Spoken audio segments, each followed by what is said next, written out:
अध्यात्म टॉक्स सिर्फ अध्यात्म से रिलेटेड बातें नहीं करता। हम धर्म, अध्यात्म, सोसाइटल स्ट्रक्चर, देश से रिलेटेड हर टॉपिक पर बात करते हैं और हम आप तक वो फैक्ट्स, वो इम्पोर्टेंट इन्फॉर्मेशन ला कर देते हैं जो आपको जानना बहुत ज़रूरी है। उसी तरह आज हम बात करेंगे।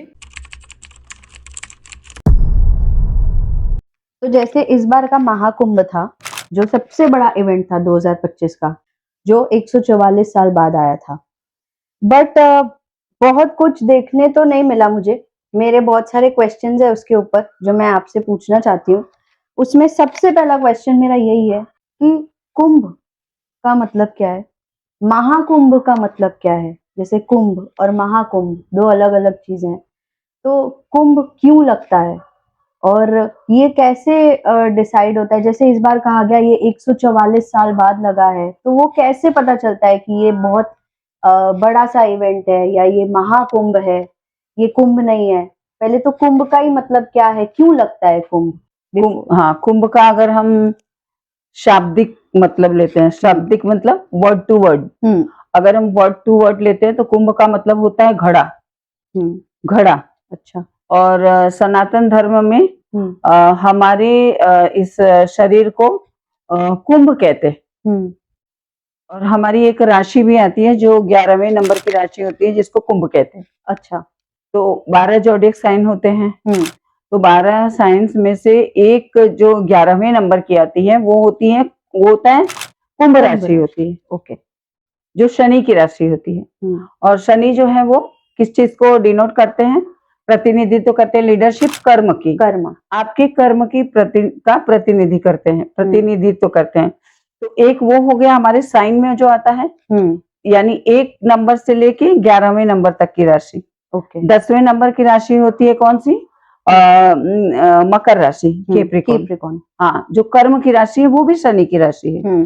तो 10 राशि तक आप कर्म करते हो। अच्छा। यानी 1 से लेके 10 तक आप कर्म करते हो। जो चक्र चलता है 12 का, 12 राशियों का चक्र चलता है। डे और नाइट भी 1 और 2 में डिवाइड होता है, यानी 12 बजे आफ्टरनून को और 12 मिडनाइट, तो 2 चक्र में डिवाइड होता है। तो एक चक्र का साइकिल पूरा कैसा रहता है, 12 का रहता है।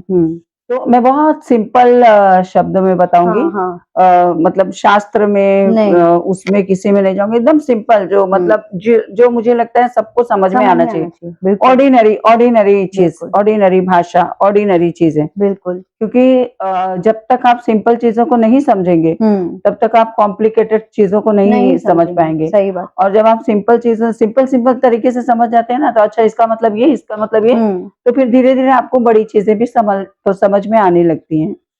तो कुंभ राशि होती है 11वें नंबर की। और 12वें नंबर की राशि होती है मीन राशि। मीन कहाँ रहती है, मछली कहाँ रहती है, पानी में रहती है। तो हमारे 11वें नंबर की राशि कौन सी है, कुंभ राशि। और 12वें नंबर की राशि हमारी कौन सी हो गई, मीन राशि। मीन राशि यानी लास्ट। तो यहाँ से लेके यहाँ तक आपको मौका दिया गया। मौका दिया गया। 9 चार्ट जो होता है, 9 नंबर की जो राशि होती है, वहां पे आपका भाग्य उदय होता है, जिसको D9 अक्सर आपने सुना होगा। कहते हैं D9, है ना।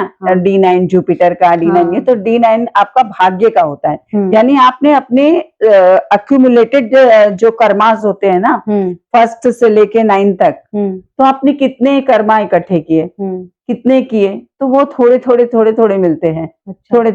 थोड़े मिलते हैं। अब आप किसी भी जन्म में हो सकते हो। ये एक दूसरा टॉपिक है। अच्छा।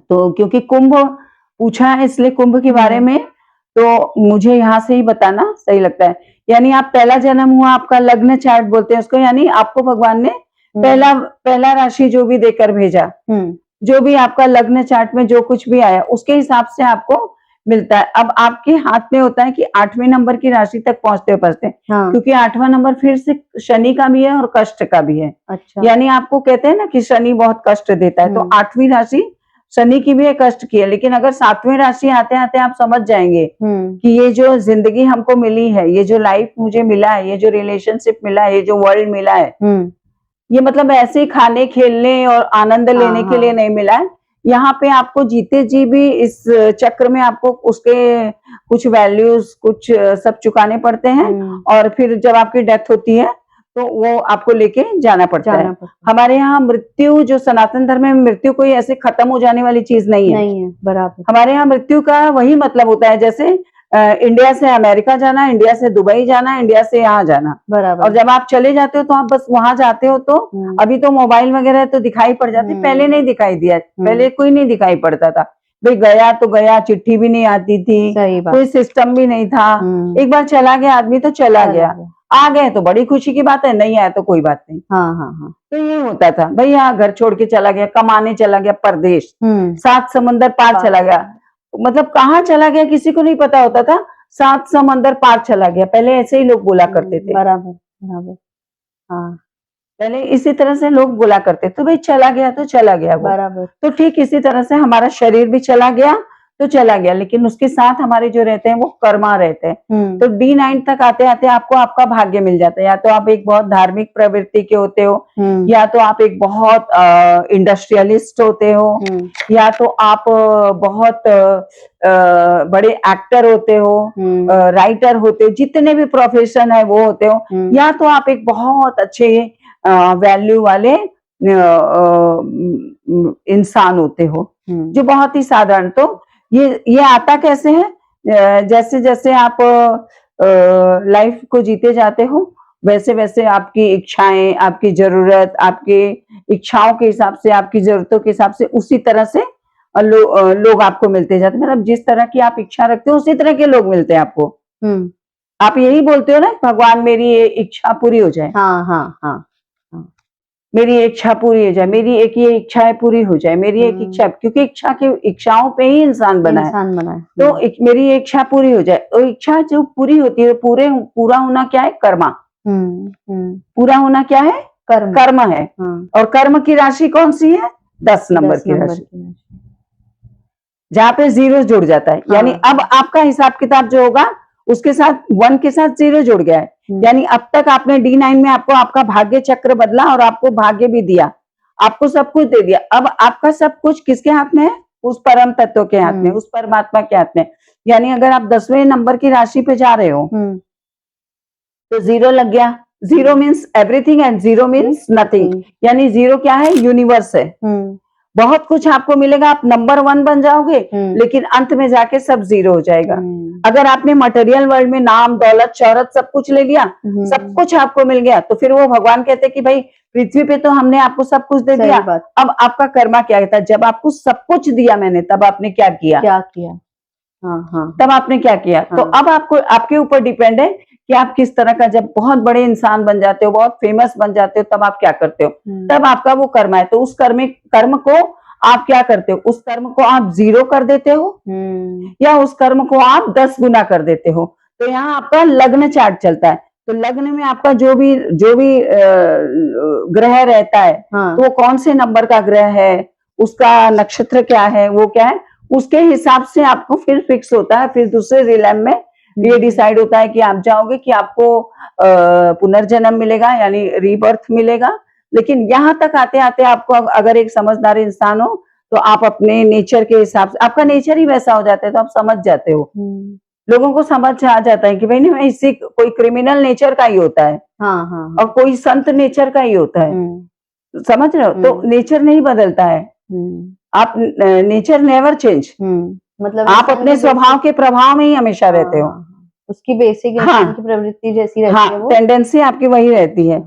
तो जैसा आपने उसको जन्म जन्म से लाया है, चक्रास में लाया है, समझ रहे हो, तो उसी तरह से वो रहता है। तो हमारी बॉडी के अंदर भी 9 पार्ट्स रहते हैं, 9 हमारे अंदर 9 ये रहते हैं, बराबर है।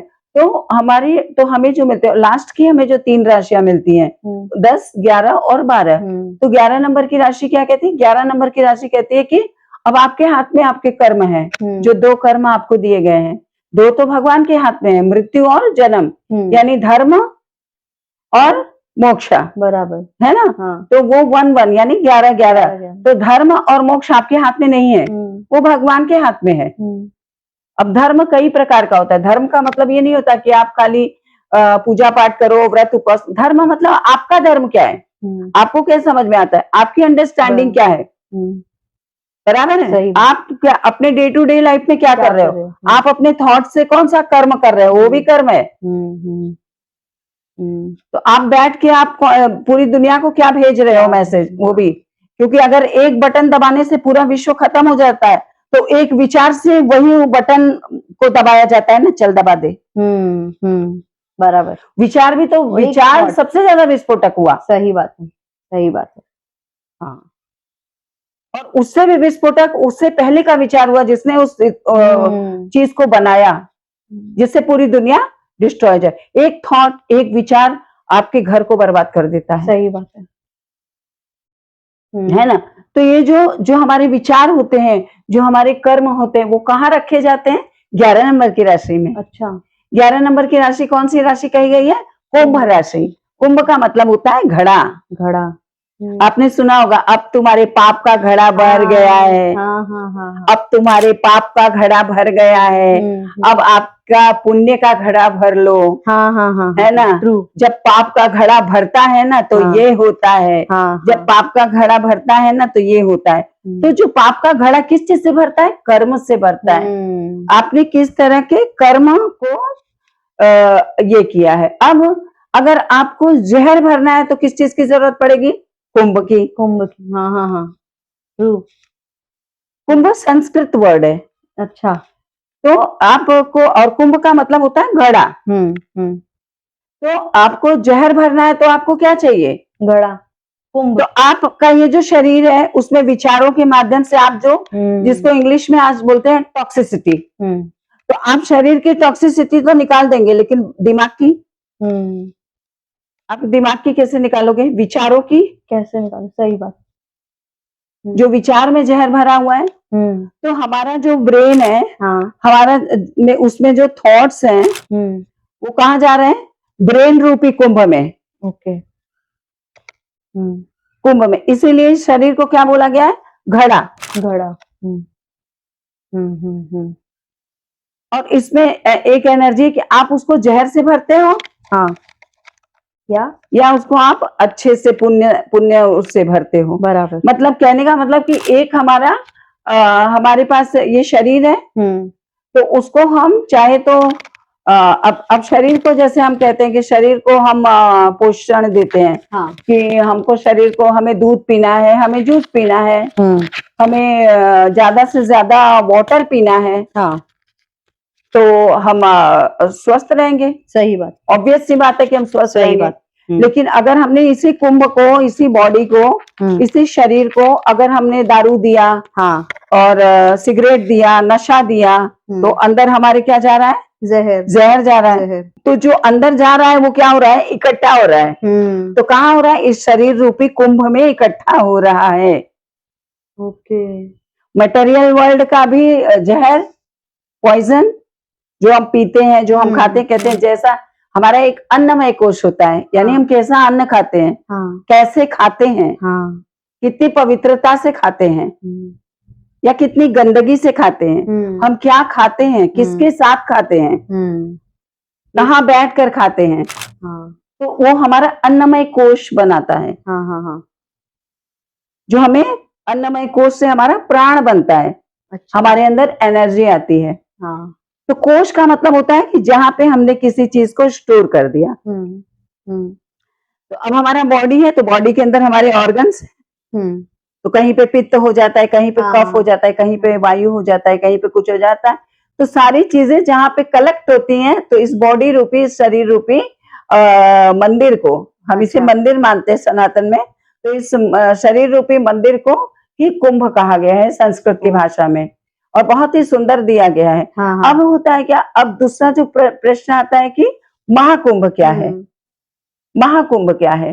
तो कहते हैं कि जहां पे बहुत सारी पुण्य आत्माएं, अच्छा, जहां पर बहुत सी पुण्य, जैसे कि मैं एक बात और क्लियर कर दूं कि 11 राशि हुई, जिसमें कि हमारा कर्म और हमारा अर्थ। अर्थ का मतलब दो होता है। एक, हम अपने लाइफ को कैसे मीनिंगफुल बना रहे हैं, अर्थपूर्ण जीवन। यानी हमें मरते समय, हमें जब आखिरी सांस ले और हमारी मृत्यु किसी भी सर्कमस्टांसेस में हो, नेचुरल हो, एक्सीडेंटल हो, सही बात, हाँ। अननेचुरल हो, कैसी भी हो, क्योंकि हम लोग एक ही चीज नहीं जानते कि हमारी मृत्यु कैसी होगी, लेकिन हम जीवन के बारे में जानते हैं। सही बात, जीवन के बारे में हम जानते हैं, आज और अभी हम जी रहे हैं तो हमें क्या करना है हमें पता है, वो सही बात, नेक्स्ट मोमेंट में क्या होता है हम नहीं जानते हम हैं। नहीं जानते। तो हमारी जैसे भी हमारा वो होगा तो वो है, तो हमने बोला कि हमने जो लास्ट मोमेंट बिताया, जो भी खाया, जो भी जिया, वो क्या वर्थ इट था, क्या वो मूल्यवान था, तो वो काउंटेबल होता है। अच्छा, वो आपके कर्मा में काउंटेबल होता है कि अच्छा। लास्ट समय, मरते समय आपने उस दिन क्या किया था, क्या कर रहे थे आप? उस 2 घंटे पहले क्या कर रहे थे। क्योंकि आपका बॉडी भले ही काम करना बंद कर दे, लेकिन आपकी आत्मा और आपका ये हमेशा अंदर, जब तक आप जीवित हो। तो मुझे ये नहीं मालूम कि पूरे जीवन का, वो बताते हैं कि पूरे जीवन का 1 मिनट में पता चल जाता है, उस चीज के बारे में तो मरने पर ही पता चलेगा।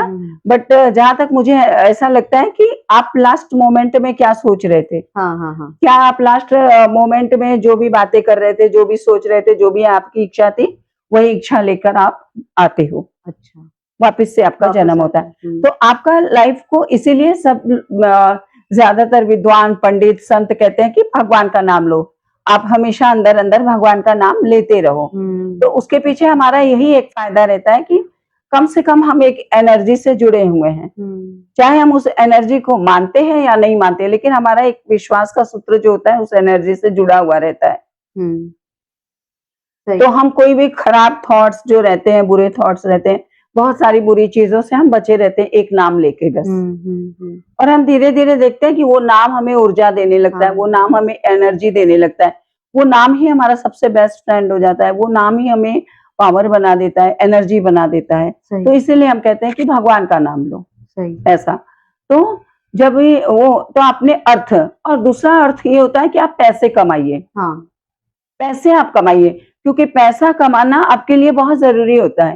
अगर आप पैसा कमाने का बहुत सारा मतलब होता है, आप पैसा जब कमाते हो आप अपने ऊपर डिपेंड रहते हो, आपको किसी का मुंह नहीं देखना पड़ता, आप बेचारे नहीं रहते हो, आप अपने आप को, तो भगवान कहते हैं कि आप अपनी लाइफ को मीनिंगफुल बनाइए। मीनिंगफुल बनाने का मतलब है क्या, सेल्फ डिपेंड होइए। तो जैसे पुराने जमाने में भी थी, लेडीज लोग थी तो घर का काम करती थी, घर का खाना बनाती थी, या गांव में आज भी बनाते, हाउसवाइफ जो होती थी करती थी, लेकिन मौका पड़ने पे वो खेत भी कट कर लेती थी। बाजार में जाके राशन वगैरह भी बेच आती थी, पैसे भी काउंट कर लेती, 5वीं तक पढ़ी रहती थी, 8वीं तक, तो वो पैसे भी काउंट कर लेती थी। तो उतना उनके लिए बहुत था, तो वो इतनी डिपेंड थी कि मैंने ये कि वहां तक काम किया है तो मेरे को इतना पैसा चाहिए मेरा। ये मैंने देखा है, ये मैंने अपने घर में देखा है। अच्छा, तो वो उतना पैसा अपना ले लेती थी। सपोज 10,000 का माल बेच कर आई, तो चना वगैरह, मटर वगैरह, तो उन्होंने उसमें से अपना 2,000 ले लिया। तो ये उनकी कमाई, इसको कहते थे खरी कमाई। अच्छा, किसी के यहाँ चली गई पापड़ बनाने, गांव का पद्धति था पहला। किसी के यहाँ बहुत शादी ब्याह है या कोई भंडारा है, कोई उत्सव है, पहले तो बाजारवाद इतना नहीं था, मार्केट इतना नहीं था, और लोग पसंद भी नहीं करते थे। बहुत सारे उसमें तो लोग बाजार का खाते भी नहीं है, जैसे ब्राह्मण वगैरह, तो बाहर का खाते भी नहीं है। तो बहुत सिस्टम को फॉलो किया जाता था। तो अब बस आलू को कोई उबाल रहा है, कोई आलू को छील रहा है, कोई नमक मिला रहा है, कोई पापड़ बना रहा है। अब उन्होंने पापड़ बना लिए, तो पापड़ बनाने के बाद 2-5 किलो पापड़ उनको मिल जाता था। अब वो 2-5 किलो पापड़ लेके वो अपनी दोस्त को बेचती थी, तो उससे ले लेती थी, 2 रुपए दे दो भैया, 20 रुपए दे दो हमें, तो आधा आधा कर लेते थे, आधा पापड़ जो नहीं गई थी पापड़ बनाने। अच्छा, हाँ, तो जो चालाक लोग चले गए थे। अब तुमने भी देखा होगा, कई लोग बहुत सारे सब कर लेते हैं, और कई लोग बोलते नहीं हम तो ऐसा करके, हाँ हमारे पास नहीं, हम ये सब नहीं करते। और बहुत चालाक लोग रहते हैं जो बोलते हैं कि हर जगह जाके, पहले वहां जाके काम कराया, फिर वहां से ले लिया, फिर वहां से लाके बेच दिया। तो इस तरह से वो छोटे छोटे पैसे करके इकट्ठे कर लेती थी। और जब में कहीं गांव में कोई शादी ब्याह होता, कोई भंडारा होता, कहीं भजन कीर्तन होता, कहीं अखंड रामायण होता, कोई धार्मिक काम होता, किसी की मदद करनी होती, किसी की शादी में कुछ देना होता तो वो मार्केट से जाके अपने मनपसंद की चीजें खरीद के लाती थी, तो वो फील करती थी कि बहुत सेटिस्फाइड फील करती थी। तो ये चीजें मैंने अपनी आंखों से देखा है। जब मैं छोटी थी, गांव में जाती थी, तो मैं वो चीजें देखा करती थी कि कैसे गांव के लोग मतलब बड़े सुंदर तरीके से रहते थे। तो जब वो सारी चीजें इकट्ठी करती तो उनके पास अर्थ आता था, अर्थ आता था। और काम कर रही है तो अर्थ आ रहा है, काम कर रही है तो जीवन अर्थपूर्ण बन रहा है। एक अर्थपूर्ण जीवन जो दूसरे के ऊपर नहीं डिपेंड है। टुगेदरनेस तो है, लेकिन थोड़े थोड़े पैसे भी आ रहे हैं, थोड़े थोड़े काम भी कर रहे हैं, इसलिए जीवन में और रिश्तों में मिठास बनी हुई रहती थी। छोटी छोटी चीजों से बड़ी बड़ी चीजें क्रिएट कर लेते थे, है ना। आज बहुत बड़ी बड़ी चीजें हैं लेकिन खुशियां नहीं है, लोगों में अलगाव है। जितने छोटे परिवार हो गए, छोटे से भी छोटा हो गया, छोटे से भी छोटे में नहीं जम रहा है। नहीं, 2 लोग हैं पर जम नहीं रहा, समझ रहे हो। तो ये सब चीजें क्या होती हैं, जब आप अपने मूल को, जब आप अपनी जड़ को भूल जाते हो। तो पुराने समय में और अभी भी तो जब बीच में क्या आता है आपका अर्थ और काम, यानी कैसे आप जीवन को अर्थपूर्ण बनाते हैं और कैसे आप काम करते हैं, क्या आप काम करते हैं। आपने अगर धर्म का काम किया तो आपने जीवन को अर्थपूर्ण बनाया। अगर आपने मर्डर किया, चोरी की, किसी का घर तोड़ा, चुगली की, निंदा की, तो आपने अनर्थ कर दिया, अर्थ का अनर्थ कर दिया। तो वो 2 आपके हाथ में होते हैं, 2 11, उसको क्या कहते, इसीलिए उसको मास्टर कहा जाता है। इसीलिए उसे मास्टर नंबर कहा जाता है। और मास्टर नंबर को जब आप प्लस कर देते हो तो आपके पास क्या आता है, 2 नंबर आता है। 2 नंबर क्या हो गया आपका, चंद्रमा हो गया। और चंद्रमा मन से हो जाता है। चंद्रमा का सीधा सीधा कंट्रोल किसके ऊपर होता है, आपके मन के ऊपर होता है। और चंद्रमा कभी घटता है, कभी बढ़ता है ना। मूड स्विंग भी जो होता है वो चंद्रमा के कारण होता है। कभी हम अच्छे बन जाते हैं, कभी हम बुरे बन जाते हैं, ऐसा। तो हमें शरीर से ज्यादा मजबूती पे ध्यान देना चाहिए, अपने विचारों की, अपने दिमाग की मजबूती पे। अगर आप दिमाग से मजबूत होंगे, छोटी छोटी चीजों में नहीं जाएंगे और जीवन को बड़ी सुंदर तरीके से समझेंगे, और कम से कम में भी आपका जीवन शानदार तरीके से कट जाएगा। सही। और वही अर्थपूर्ण जीवन होगा। वही फिर आप पर ब्रह्म के पास इस कुंभ को लेकर जाएंगे, तब भगवान फिर से वही कुंभ का निर्माण हो जाता है। उसको कायिक देह कहते हैं, कारण देह कहते हैं उसको। तो उसके बाद जाने के बाद आपका न्याय होता है, आपका ये होता है। और इसीलिए आपने देखा होगा कि मृत्यु के बाद अस्थि कलश को हम लोग कुंभ में डालते हैं। यानी मटके में, घड़े में डालते हैं, कलश में डालते हैं। कलश, मटका, कुंभ उसी कहते हैं। अच्छा, डालते हैं। और इसके बाद हम लोग जाके कहाँ डाल देते हैं, गंगा जी में डाल देते हैं, नदी में डाल देते हैं, जहाँ तालाब है तालाब में डाल देते हैं। क्यों डाल देते हैं, क्योंकि वो 12वें नंबर की राशि है, मीन राशि। मीन राशि हमें शुभता प्रदान करती है, हमें ठंडक प्रदान करती है, और वो हमारा रास्ता जो है वो पवित्रता की ओर लेके जाती है, पवित्रता की ओर लेके जाती है। और बाकी आपके कर्म के ऊपर डिपेंड होता है कि आपने कैसे कर्म किए हैं। तो वो मत्स्य राशि, और मत्स्य कहाँ पाया जाता है, जल में पाया जाता है, पानी में पाया जाता है। सारा खजाना कहाँ पाया जाता है, पानी के अंदर पाया जाता है। पानी क्या है, एक एनर्जी है। पानी क्या है, एक स्रोत है, क्या बोलते हैं, रिसोर्स है। पानी क्या, अभी आप समुद्र में देखो तो सारा खजाना समुद्र में भरा पड़ा है, सारा खजाना समुद्र में पड़ा है। समुद्र के अंदर कितना भी कचरा फेंको, शाम को उठा फेंक देता है तुम्हारे मुंह पे, सारा खजाना भरा पड़ा है समुद्र के अंदर। तो हम क्या कहते हैं, सारी प्रोस्पेरिटी जो है, अगर आपने जीवन को अर्थपूर्ण बनाया तो आपको 12 नंबर की राशि, अब 12 नंबर की राशि क्या बोलते हैं, विदेश की राशि। तो अब उससे 2 लिया जाता है कि अगर आप मटेरियल वर्ल्ड में हो तो आपको विदेश जाने का योग होता है। वो ग्रहों नक्षत्रों से पता चलता है कि आप कौन सा बिजनेस कर रहे हो, या तो आप कौन सा काम कर रहे हो, तो आप विदेश जाते हो।